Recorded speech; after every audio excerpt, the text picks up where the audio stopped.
What's going on, guys, and welcome back to another video. So in this video, I want to give you more of a stimulus package update. Yes, we're going to talk a little bit about the fourth stimulus check, where we are with that.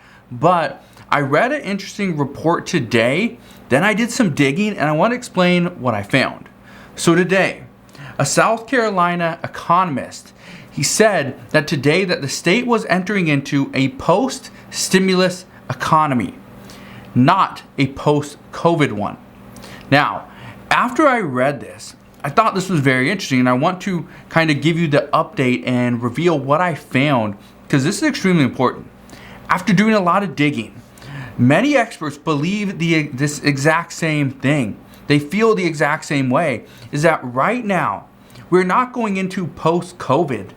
We're going right back into, higher COVID cases, more hospitalizations, and obviously what follows all that is more deaths. That's not great news, but that's what we're seeing. Well, lawmakers are calling for more stimulus because they see us going back to where we once were. Right now, millions of Americans have already gone through their $1,400 stimulus checks. That's gone. And if you still have any of the money from your $1,400 stimulus check, let me know down in the comment section below. Let me know. I'm just curious, okay? I'm just curious if you, for one, did you luck out and you didn't have to, go on unemployment? Were you able to, kind of hold on to your job, withstand, the higher cost all across the board? Were you able to do that? If so, I'm very happy for you, because a lot of people were not so lucky. Many people, the $1,200, $600 checks, those are so far gone, they can't even remember about what they spent those on. But here's what you need to understand. Many lawmakers are calling for additional stimulus. Let's put more stimulus into this infrastructure package because the American people will need it. Not because we need it now, because we will need it. That's the key word, will, meaning in the future. Now, just to give you an idea, the $1,500 or the 15% nutrition assistance boost, in many states, they're already ending that. That's already gone. The pandemic EBT, that has helped millions. The $50 billion for rental assistance, this is coming out so slowly, it's pretty much trickling out. Many people are not getting the relief from this. Some landlords are just outright rejecting this. The $300 per week in unemployment benefits, this stimulus has helped out millions. Still helping out about 7 million people. Currently, $300 every single week, or $1,200 per month. Well, the American people have just over one more week of this unemployment benefit, and then it expires. It's not great news. The PPP funding has been blown through, and businesses, they survived because of this. Now, if we go back into these potential lockdowns and restrictions, are we going to see businesses go under? And the answer is yes. We've seen billions of restaurants. They have used the money, okay? This billions of dollars for restaurants was used up in less than 1 month. It went quick. This is something that Senate Majority Leader Chuck Schumer, he really pushed for, got it included, and it helped. We know that free and reduced health insurance, this has obviously been a huge help to many people. Mortgage forbearance and the student loan payment pause, this has been a godsend to many. But what happens when it all stops? This is what we know. This is exactly what we're seeing right now. Lawmakers state that the only reason we are seeing any economic growth whatsoever is because of the stimulus that we injected into the country.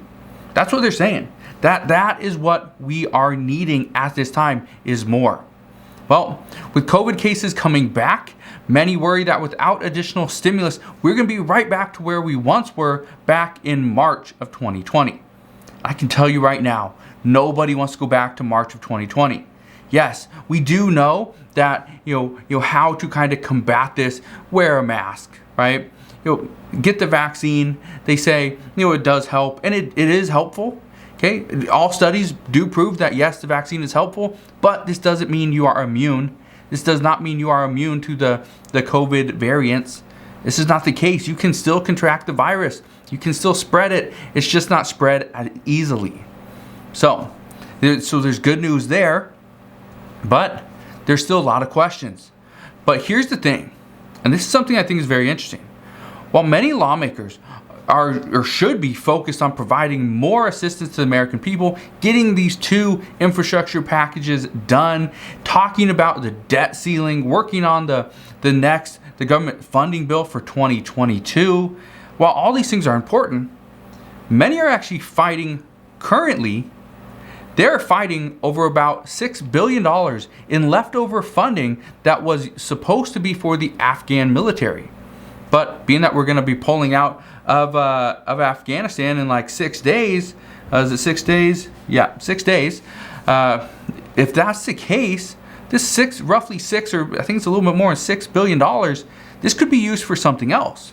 Well, some are pressing forward with their pet projects, which obviously I can tell you right now are not going to help the entire country. Others say that no, this is not the way we should do it.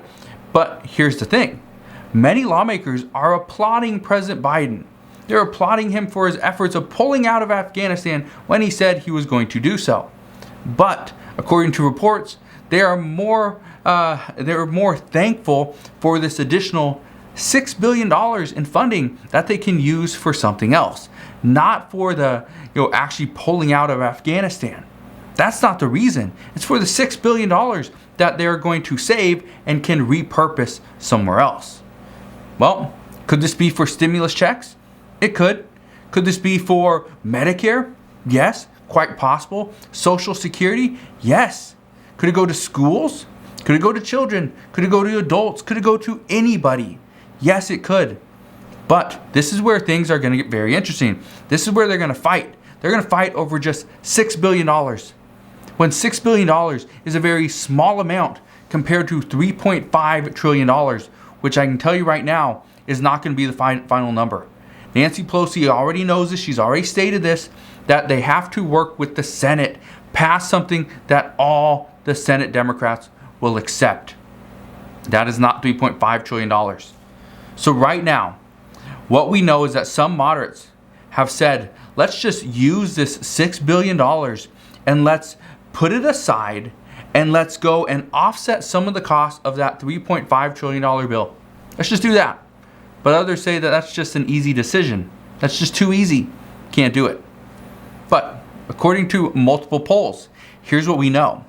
As of today, the American people are more worried about inflation than anything else. The American people are not worried about will we get more stimulus or not. They're worried about inflation over anything else. Because, and here's the thing that it's really upsetting. Even if they were to give us a $600 stimulus check, but yet we see a massive amount of inflation because of this, well, guess what? That $600 stimulus check is going to be eaten away because of higher gas prices, higher rents, used car prices, food, right? Insurance, all this stuff is going up. And that's the crazy part is they may give us more, but everything costs more. So is it really helping? We don't know. Right now, Democrats plan to spend that $3.5 trillion in addition to that $1.2 trillion infrastructure bill, which is effectively going to bring in about, I think it's going to be about a $250 billion deficit, according to the Congressional Budget Office.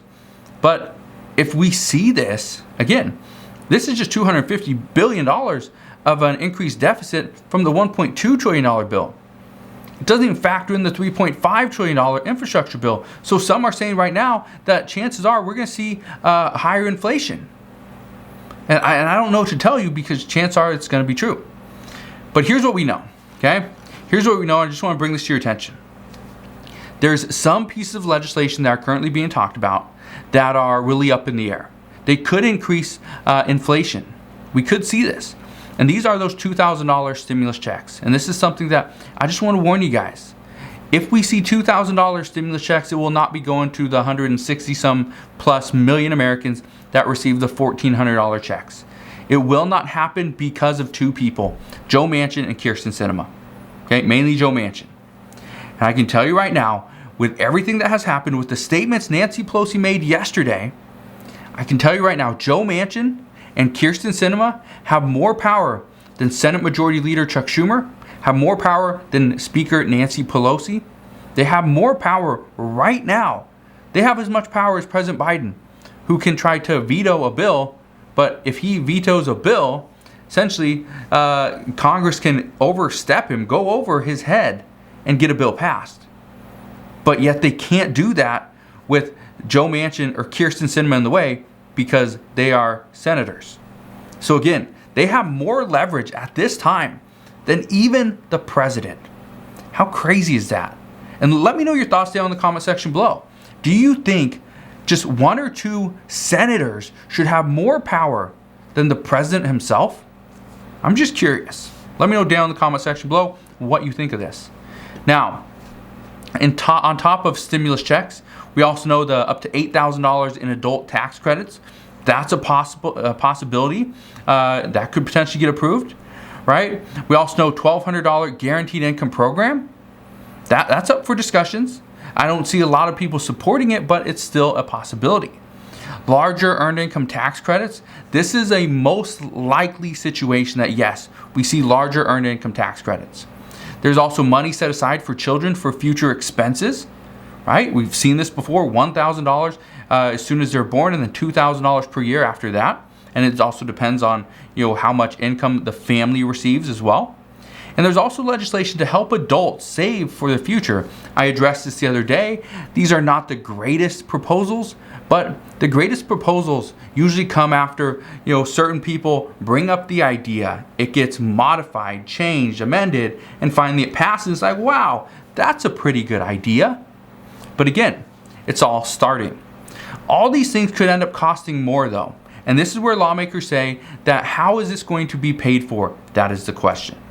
So we will see what happens there, but as far as stimulus and infrastructure, that's what we know.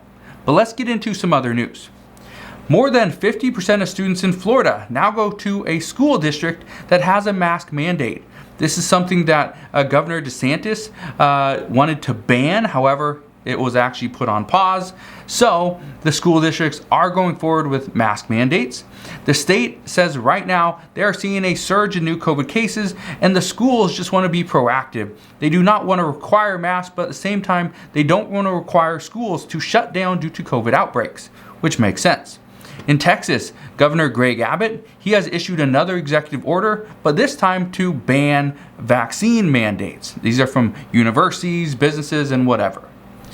Also, today the Pentagon now requires military members to get the vaccine immediately. However, they didn't come out and state exactly how soon immediately was, so that's kind of up in the air. But they did say they are only now requiring the vaccine mandate because of the full FDA approval of the Pfizer and BioNTech vaccine. So that's what we know right now. But as always, as I know more, I promise I'll come back on and share more. Just thought I'd share this little bit of information with you because I thought this was extremely important to understand where economists are coming from and how they're looking into why we need stimulus. Not just because the American people want it. It's like, hey, I could use an extra $1,000, $2,000. I think everybody could. But at the same time, how will that benefit us in the future? How will that give us money to pay off bills that we've been racking up for the past 8 months, 10 months, 12 months? And how can we survive through the next wave of cases? So, as I know more, I promise I'll come back on and share more. I just want to thank you guys for watching. Hopefully you have a wonderful rest of your day. Consider subscribing, and I'll see you guys on the next one.